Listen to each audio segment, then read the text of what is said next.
Assalamualaikum warahmatullahi wabarakatuh. Perkenalkan, nama saya Bayu Nugroho, NIM 811414551 dari Fakultas Hukum Angkatan 2019. Di sini saya akan mencoba menjelaskan tentang sumber-sumber hukum internasional.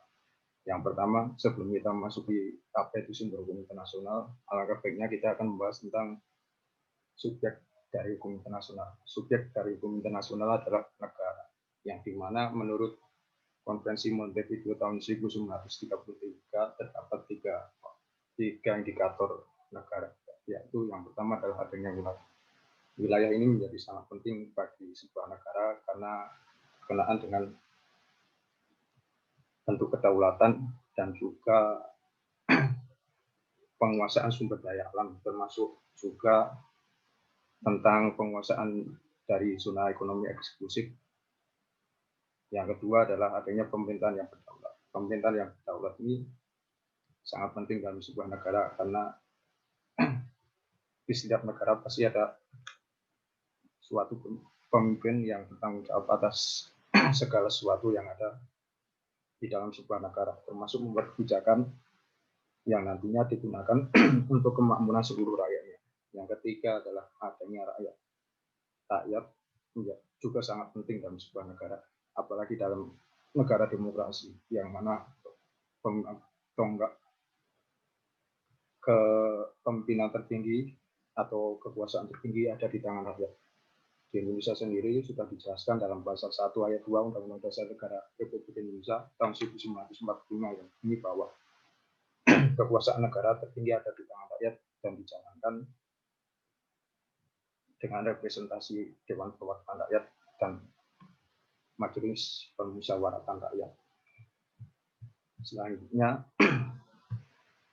kita akan memasuki tentang apa itu sumber hukum internasional. Menurut pasal 38 ayat 1 Piagam Mahkamah Internasional menyatakan bahwa dalam mengadili perkara yang diajukan kepada Mahkamah Internasional, maka Mahkamah Internasional akan menggunakan beberapa indikator. Yang pertama adalah perjanjian internasional, yang kedua adalah kebiasaan internasional, yang ketiga adalah prinsip hukum, dan keempat adalah keputusan pengadilan dan doktrin. Dari sumber-sumber di atas dapat diklasifikasikan menjadi dua jenis sumber, yaitu sumber utama atau primer dan sumber tambahan atau subsidiar. Untuk itu mari kita bahas satu-satu antara sumber. Yang pertama adalah perjanjian internasional. Perjanjian internasional pada hakikatnya merupakan sumber hukum internasional yang utama, yang berisi instrumen-instrumen yuridis yang menampung kehendak dan persetujuan negara atau subjek hukum internasional lainnya untuk mencapai tujuan bersama. Persetujuan bersama yang dirumuskan dalam perjanjian tersebut merupakan dasar hukum internasional untuk mengatur kegiatan negara-negara atau subjek hukum internasional lainnya di dunia. Perjanjian internasional adalah perjanjian yang diadakan antara anggota masyarakat bangsa-bangsa yang bertujuan untuk memberikan akibat hukum tertentu. Dalam pasal 2 Konvensi Wina tahun 1969, perjanjian internasional atau treaty dirumuskan sebagai suatu persetujuan yang dibuat antara negara dalam bentuk tertulis dan diatur oleh hukum internasional, baik dalam bentuk instrumen tunggal, dua instrumen atau lebih yang berkaitan, dan apapun nama yang diberikan kepadanya. Definisi ini kemudian dikembangkan dalam pasal 1 ayat 3 Undang-Undang Nomor 37 tahun 1999 tentang hubungan luar negeri, yaitu perjanjian internasional adalah perjanjian dalam bentuk dan sebutan apapun yang diatur oleh hukum internasional dan dibuat secara tertulis oleh pemerintah Republik Indonesia dengan satu atau lebih negara, organisasi internasional atau subjek hukum internasional lainnya, serta menimbulkan hak dan kewajiban kepada pemerintah Republik Indonesia yang bersifat hukum publik. Sedangkan menurut Undang-Undang Nomor 24 tahun 2000 tentang perjanjian internasional yang dibuat dengan merujuk kepada Konvensi Wina tersebut, menyatakan bahwa perjanjian internasional yang dimaksud dalam Undang-Undang Nomor 24 tahun 2000 adalah setiap perjanjian di bidang hukum publik yang diatur oleh hukum internasional dan dibuat oleh pemerintah dengan negara, organisasi internasional atau subjek hukum internasional lain. Dari pengertian atau definisi yang sudah diberikan di atas dapat dilihat ada dua unsur pokok yang terdapat dalam suatu perjanjian internasional, yaitu yang pertama adalah adanya subjek hukum internasional. Artinya suatu perjanjian adalah dianggap perjanjian internasional jika pelaksanaan perjanjian internasional tersebut adalah subjek hukum internasional, yaitu antara negara dengan antara negara dengan subjek hukum lain, dan antara subjek hukum satu sama lainnya. Yang kedua adalah adanya rezim hukum internasional. Artinya suatu perjanjian adalah dianggap perjanjian internasional apabila perjanjian tersebut diatur oleh rezim hukum internasional. Perjanjian yang tunduk dan diatur oleh rezim hukum internasional suatu negara tidak termasuk dalam perjanjian internasional atau treaty, walaupun salah satu atau semua pihaknya adalah subjek hukum internasional. Konvensi Wina tahun 1969 tentang hukum perjanjian dan Konvensi Wina tahun 1986 mengenai hukum perjanjian antara negara dan organisasi internasional atau antara organisasi-organisasi internasional tidak memberikan pembedaan terhadap berbagai bentuk perjanjian internasional. Pada umumnya, bentuk dan nama perjanjian menunjukkan bahwa materi yang diatur oleh perjanjian tersebut memiliki bobot kerjasama yang berbeda tingkatannya. Namun demikian, secara hukum, perbedaan tersebut tidak mengurangi hak dan kewajiban para pihak yang tertuang dalam suatu perjanjian internasional. Penggunaan suatu bentuk dan nama tertentu bagi perjanjian internasional pada dasarnya menunjukkan keinginan dan maksud para pihak terkait serta dampak politik dan hukum bagi para pihak tersebut. Adapun mengenai bentuk-bentuk perjanjian internasional yang sering dipakai atau digunakan oleh pemerintah Indonesia dibedakan antara lain sebagai berikut. Yang pertama adalah traktat atau treaty, bentuk perjanjian internasional yang mengatur hal-hal yang sangat penting yang mengikat negara secara menyeluruh yang umumnya bersifat multilateral. Yang kedua adalah konvensi atau convention, suatu perjanjian penting dan resmi yang bersifat multilateral. Konvensi biasanya bersifat lawmaking treaty dengan pengertian yang meletakkan kaidah-kaidah hukum bagi masyarakat internasional. Yang ketiga adalah persetujuan atau agreement, merupakan suatu bentuk perjanjian internasional yang isinya tidak termasuk materi apa yang dikategorikan dalam treaty atau konvensi, umumnya bersifat bilateral. Yang keempat adalah Memorandum of Understanding atau MOU, yang merupakan bentuk lain dari perjanjian internasional yang memiliki sifat khas. Dalam prakteknya, kerjasama melalui MOU lebih disukai karena dianggap sederhana dan dapat dibuat sebagai persetujuan induk atau sebagai pelaksanaan perjanjian yang mengatur hal-hal teknis. Kemudian yang membedakan, karena sifat MOU adalah sederhana, maka MOU ini biasanya tidak perlu diratifikasi. Terus yang kelima ada pengaturan atau arrangement, merupakan bentuk perjanjian yang dibuat sebagai pelaksana teknis dari suatu perjanjian internasional yang telah ada, atau sering disebut implementing arrangement.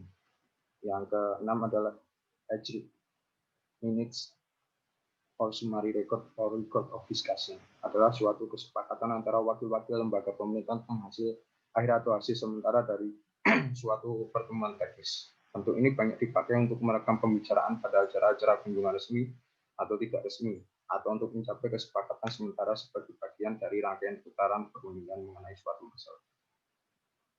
Yang ketujuh adalah pertukaran nota politik atau exchange of notes, instrumen diplomatik yang berisi pertukaran penyampaian atau pemberitahuan resmi posisi pemerintah masing-masing yang telah disetujui bersama mengenai suatu masalah tertentu. Exchange of notes dapat berupa sekedar pelaksanaan tindak lanjut dari suatu persetujuan yang telah dicapai, konfirmasi dari kesepakatan lisan yang telah dicapai sebelumnya, kesepakatan tentang perbaikan dari suatu perjanjian yang telah berlaku, atau suatu perjanjian yang ditandatangani di tempat yang berbeda dan dalam waktu yang tidak lama. Kemudian dalam hukum internasional, kekuasaan dalam membuat perjanjian dibedakan atau diperankan oleh beberapa pihak, yang antara lain sebagai berikut. Yang pertama adalah kewenangan mutlak eksekutif. Kewenangan ini biasanya terdapat pada sistem monokrasi dengan kekuasaan terfokus kepada kepala negara atau kepala eksekutif. Sistem ini biasanya dibagi pada sistem monarki absolut. Kemudian yang kedua adalah kewenangan mutlak legislatif. Kewenangan ini biasanya berkembang pada saat lembaga legislatif suatu negara memegang seluruh kekuasaan, termasuk kekuasaan pembuatan perjanjian. Kemudian yang terakhir adalah yang paling banyak digunakan oleh negara-negara saat ini, yaitu bentuk pembagian kewenangan antara eksekutif dan legislatif. Sistem ini dianut oleh banyak negara dunia, di mana kewenangan membuat perjanjian berada di tangan lembaga eksekutif, namun untuk melaksanakannya, lembaga eksekutif harus meminta persetujuan dari pihak legislatif. Ini merupakan pembagian kerjasama antara rezim presidensial dan rezim parlementer. Kemudian Undang-Undang Dasar 1945 pasal 11 telah menetapkan bahwa yang menjadi pemegang kekuasaan membuat perjanjian internasional adalah Presiden. Kemudian dalam peraturan operasional untuk melaksanakan pembuatan dan pengesahan perjanjian internasional, Pemerintah Republik Indonesia telah mengeluarkan Undang-Undang Nomor 24 Tahun 2000 tentang Perjanjian Internasional sebagai pelaksanaan ketentuan pasal 13 dan 14 Undang-Undang Nomor 37 Tahun 1999 tentang hubungan luar negeri. Jelas bahwa dalam konteks pembuatan perjanjian internasional, pemegang treaty making power di Indonesia adalah Presiden yang memberikan wewenangnya kepada Menteri Luar Negeri atas dasar Keputusan Presiden atau Kepres Nomor 102 Tahun 2001. Ditentukan bahwa Departemen Luar Negeri merupakan bagian dari pemerintah negara dipimpin oleh seorang menteri yang bertanggung jawab langsung kepada Presiden. Tugas pokok Departemen Luar Negeri adalah menyelenggarakan sebagian tugas umum pemerintahan dan pembangunan di bidang politik dan hubungan di luar negeri. Dalam melakukan hubungan luar negeri, Indonesia mengacu pada ketentuan dalam Konvensi Wina tahun 1969 mengenai hukum perjanjian yang telah menjadi hukum positif internasional dan dasar hukum pembuatan perjanjian internasional. Konvensi ini merupakan atau menentukan bahwa yang dapat mewakili negara dalam pembuatan perjanjian antara lain adalah sebagai berikut. Yang pertama adalah kepala negara, presiden atau kepala pemerintahan, perdana menteri. Yang kedua adalah menteri luar negeri. Yang ketiga adalah kepala perwakilan atau misi diplomatik. Kemudian yang keempat, pejabat pemerintahan yang diberi kuasa atau full of power oleh presiden atau menteri luar negeri. Selanjutnya dalam pelaksanaan treaty making power, presiden dibantu oleh menteri luar negeri yang selanjutnya diwakili oleh Ditjen Perjanjian Polkamwil dan Ditjen Perjanjian Ekososbud yang bertugas untuk tidak hanya bertugas menyiapkan naskah perjanjian, tapi juga merundingkan dengan pihak lainnya dalam perjanjian. Selanjutnya yang kita akan bahas tentang mulai berlakunya suatu perjanjian internasional. Pasal 2 Konvensi Wina menyebutkan bahwa suatu perjanjian internasional mulai berlaku dengan mengikuti syarat dan tanggal yang ditetapkan dalam perjanjian atau sesuai dengan persetujuan antara negara-negara yang berunding.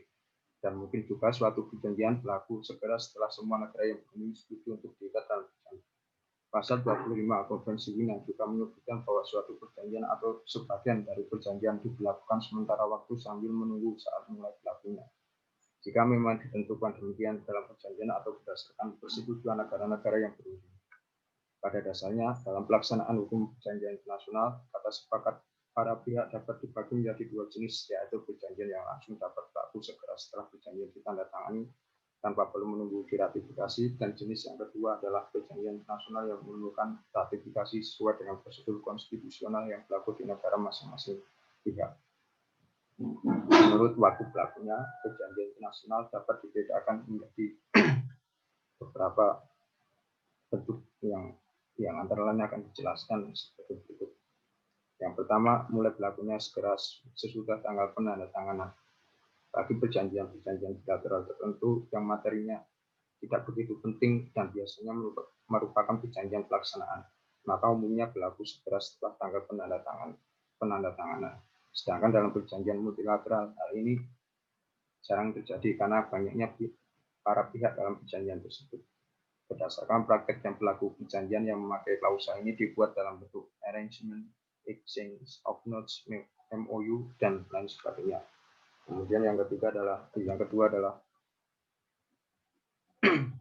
pemberitahuan tentang telah dipenuhinya persyaratan konstitusional bagi perjanjian yang tidak langsung berlaku sejak tanggal penandatanganan harus disahkan terlebih dahulu sesuai dengan prosedur konstitusional yang berlaku di negara masing-masing. Untuk dapat diberlakukannya perjanjian tersebut diperlukan adanya notifikasi atau pemberitahuan kepada pihak lainnya. Demikian juga sebaliknya. Tanggal pemberlakuan efektif perjanjian biasanya adalah tanggal notifikasi terakhir. Yang ketiga adalah pertukaran piagam pengesahan. Ini adalah suatu perjanjian dapat mensyaratkan para pihak dalam perjanjian tersebut untuk membuat piagam pengesahan. Piagam pengesahan ini dibuat oleh masing-masing negara pihak setelah mereka mengesahkan perjanjian tersebut sesuai dengan ketentuan prosedur konstitusional yang berlaku di negara masing-masing pihak. Bagi perjanjian bilateral, kedua pihak tersebut harus dipertukarkan untuk mengefektifkan berlakunya perjanjian tersebut. Tanggal berlakunya perjanjian biasanya ditentukan berdasarkan tanggal pertukaran piagam yang disebutkan dalam klausa penutup perjanjian. Kemudian yang keempat adalah penyimpanan piagam pengesahan bagi perjanjian multilateral. Bagi perjanjian multilateral yang memerlukan piagam pengesahan, Karena banyaknya negara-negara yang menjadi pihak dalam perjanjian, maka piagam pengesahannya tidaklah dipertukarkan, melainkan cukup disimpan dan didepositkan di suatu tempat atau negara tertentu. Pada umumnya, tempat tersebut merupakan sekretariat suatu badan internasional atau negara tertentu yang disepakati oleh para pihak perjanjian tersebut. Pembelakuan perjanjian biasanya dilakukan apabila sejumlah tertentu piagam pengesahan telah didepositkan dari negara-negara yang menandatangani perjanjian. Setelah jumlah yang ditentukan terpenuhi, maka perjanjian tersebut mulai berlaku efektif dan dapat dilaksanakan oleh negara yang telah mendepositkan piagam pengesahannya. Khusus bagi negara yang mendepositkan piagam setelah mulai berlakunya perjanjian, maka perjanjian tersebut mulai berlaku bagi mereka sejak tanggal piagamnya didepositkan. Kemudian yang kelima adalah aksesi bagi perjanjian yang bersifat terbuka, maka negara yang tidak ikut membuat atau menandatangani suatu perjanjian dapat menjadi pihak pada perjanjian di kemudian hari dengan mendepositkan piagam aksesi. Piagam tersebut dapat didepositkan apabila sudah dilakukan prosedur konstitusional di negaranya. Kemudian kita akan lanjut membahas tentang akibat yang ditimbulkan dari perjanjian internasional. Akibat yang akan ditimbulkan oleh suatu perjanjian internasional akan mengikat para pihaknya sesuai dengan asas pacta sunt servanda. Selain itu, akan ada akibat-akibat yang timbul karena suatu perjanjian internasional. Perjanjian internasional akan memberikan akibat kepada pihak-pihak yang antara lain adalah sebagai berikut. Yang pertama adalah akibat terhadap negara-negara pihak. Pasal 26 Konvensi Wina menyatakan bahwa tiap-tiap perjanjian yang berlaku akan mengikat negara-negara pihak dan harus dilaksanakan dengan etikat baik atau good faith. Prinsip ini merupakan asas pokok hukum perjanjian dan telah diakui secara universal dan merupakan bagian dari prinsip-prinsip hukum umum atau General Principle of Law. Kemudian yang kedua adalah akibat terhadap negara lainnya. Pada dasarnya tidak ada perjanjian yang mengikat bagi pihak ketiga yang tidak ikut terlibat dalam perjanjian tersebut. Asas ini dikenal dengan asas pacta tertis nocere nec prosunt, yang artinya bahwa perjanjian tidak dapat menimbulkan kewajiban-kewajiban dan memberikan hak pada negara ketiga.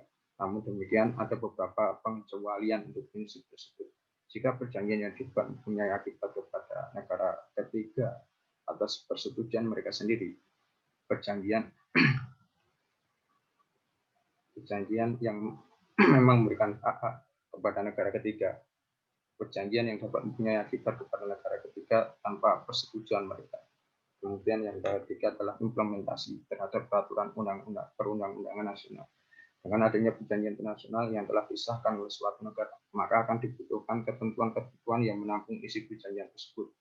Artinya diperlukan perundang-undangan nasional yang menjadi sarana ketentuan-ketentuan yang terdapat dalam perjanjian internasional. Bila hal ini tidak dilakukan, maka perjanjian tersebut menjadi tidak dapat dilaksanakan dan tidak bermanfaat bagi negara para pihak. Kemudian batal dan berakhirnya perjanjian internasional disebabkan oleh beberapa faktor yang antara lain adalah sebagai berikut. Yang pertama adalah bentuk perjanjian yang salah atau bertentangan dengan ketentuan hukum nasional. Irregularitas formal, termasuk dalam jenis irregularitas formal ini adalah adanya ratifikasi yang tidak sempurna, yaitu apabila negara meratifikasi suatu perjanjian tanpa meminta atau memperoleh otorisasi parlemen terlebih dahulu, sedangkan menurut konstitusi hal tersebut harus dilakukan. Kemudian yang kedua adalah kekeliruan mengenai unsur pokok atau dasar perjanjian, irregularitas substansial, yang termasuk dalam jenis irregularitas substansial ini adalah kekeliruan, penipuan, korupsi wakil negara, dan kekerasan. Apabila ada perjanjian yang bertentangan dengan perjanjian sebelumnya, maka hal ini tidak dapat membatalkan suatu perjanjian yang sudah dibuat. Hal ini hanya berkaitan dengan persoalan prioritas pelaksanaan saja.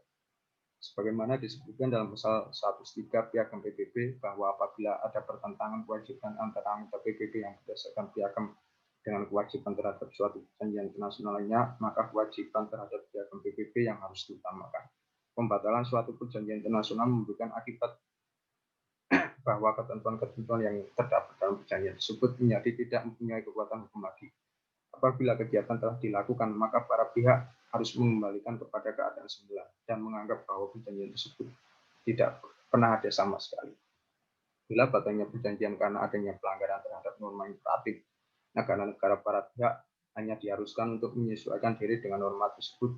Bila lahirnya suatu perjanjian internasional didasarkan kepada persetujuan bersama negara pihak, maka perjanjian tersebut juga berakhir harus dengan persetujuan bersama. Akan tetapi ada juga perjanjian yang berakhir tanpa persetujuan bersama negara pihak karena adanya peristiwa-peristiwa tertentu yang tidak terduga sebelumnya. Perjanjian dapat berakhir karena adanya perjanjian atas persetujuan negara-negara pihak, adanya klausul pembubaran diri, penarikan diri, dan penangguhan berlakunya konvensi. Selain itu, perjanjian juga dapat berakhir karena persetujuan kemudian dan akibat dari terjadinya peristiwa-peristiwa tertentu. Kemudian sumber hukum yang kedua adalah hukum kebiasaan. Yang dimaksud dengan hukum kebiasaan adalah hukum yang muncul dari praktek-praktek negara melalui sikap dan tindakan yang diambil terhadap suatu persoalan.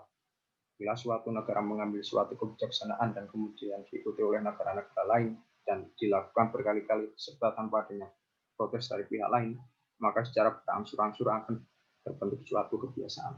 Pasal 38 ayat 1 sub B menyebutkan bahwa international custom as evidence of a general practice accepted as law, yang artinya bahwa hukum kebiasaan internasional adalah kebiasaan internasional yang merupakan kebiasaan umum yang diterima sebagai hukum. Dari pengertian di atas dapat kita ketahui ada dua unsur yang terdapat dalam hukum kebiasaan itu. Yang pertama yaitu harus terdapat suatu kebiasaan yang bersifat umum dan kebiasaan tersebut harus diterima sebagai hukum. Unsur ini disebut dengan unsur material dan unsur psikologis. Contoh ketentuan hukum internasional yang timbul dari proses kebiasaan internasional adalah penggunaan bendera putih sebagai bendera parlementer, yaitu bendera yang digunakan untuk memberi perlindungan kepada utusan yang dikirim untuk mengadakan hubungan dengan pihak musuh. Ini bendera putih dijadikan sebagai simbol perdamaian atau menyerah atau kalah. Sebaliknya dalam hukum perang ada juga kebiasaan yang tidak pernah menjelma menjadi ketentuan hukum internasional karena tidak memenuhi rasa keadilan dan kemanusiaan. Contohnya dalam Perang Dunia I dan Perang Dunia II, kapal selam Jerman biasa menenggelamkan kapal dagang pihak lawan tanpa pemberitahuan terlebih dahulu dan tanpa memberi kesempatan kepada awak kapal untuk menyelamatkan dirinya. Hal tersebut berlawanan dengan hukum perang di laut yang mensyaratkan adanya pemberitahuan dan pemberian kesempatan untuk menyelamatkan diri sebelum penenggelaman kapal. Yang ketiga adalah prinsip-prinsip hukum umum. Pasal 38 ayat 1 Piagam Mahkamah Internasional. Yang dimaksud dengan prinsip-prinsip hukum umum adalah asas hukum umum yang diakui oleh bangsa-bangsa yang beradab, atau General Principles of Law Recognized as Civilized Nation. Asas hukum umum ini harus berdasarkan sistem hukum modern, yaitu sistem hukum positif yang didasarkan atas asas-asas dan lembaga hukum negara barat yang sebagian besar merupakan asas dan lembaga hukum Romawi. Walaupun hukum nasional suatu negara berbeda satu sama lain, namun prinsip-prinsip pokok tetap sama. Prinsip-prinsip tersebut diantaranya adalah asas pacta sunt servanda, bona fides, dan asas abus de droit. Prinsip-prinsip hukum umum ini juga termasuk di dalamnya asas dalam hukum perdata pidana maupun hukum internasional itu sendiri, seperti asas non-intervensi, penghormatan kemerdekaan, dan sebagainya. Adanya prinsip hukum umum ini memberikan arti penting dalam perkembangan hukum internasional, karena dengan adanya prinsip-prinsip hukum umum, maka mahkamah tidak akan dapat menolak mengadili perkara dengan alasan tidak ada hukum yang mengatur persoalan tersebut, sehingga mahkamah kemudian akan dapat menjadi tempat tumbuh dan berkembangnya prinsip-prinsip hukum baru dalam hukum internasional. Kemudian sumber hukum yang terakhir adalah putusan pengadilan dan doktrin. Putusan pengadilan dan doktrin merupakan sumber hukum tambahan atau subsidiar dalam hukum internasional. Maksudnya, keputusan pengadilan dan doktrin dapat digunakan untuk memperkuat atau membuktikan tentang kaidah hukum internasional yang didasarkan pada sumber utama di atas, yaitu perjanjian internasional, kebiasaan, dan asas hukum umum. Putusan pengadilan dan doktrin itu sendiri tidak mengikat atau tidak dapat menimbulkan suatu kaidah hukum. Putusan pengadilan yang dimaksud dalam pasal 38 ayat 1 sub D adalah semua pengadilan dalam arti luas dan meliputi segala macam peradilan internasional maupun nasional, termasuk di dalamnya mahkamah dan komisi arbitrase. Sedangkan yang dimaksud dengan doktrin adalah ajaran sejarah hukum terkemuka yang merupakan hasil karya mereka yang dapat dipakai untuk pegangan dan pedoman untuk menemukan hukum internasional. Walaupun ajakan itu sendiri tidak menimbulkan hukum selain yang telah disebutkan di atas, ada juga sumber hukum yang berasal dari keputusan dan pelengkapan organisasi dan lembaga internasional. Keputusan badan ini dapat melahirkan berbagai kaidah yang mengatur pergaulan antar anggota lembaga itu sendiri. Cukup sekian penerangan saya mengenai sumber hukum internasional. Bila ada kurang dan lebihnya, saya mohon maaf. Wassalamualaikum warahmatullahi wabarakatuh.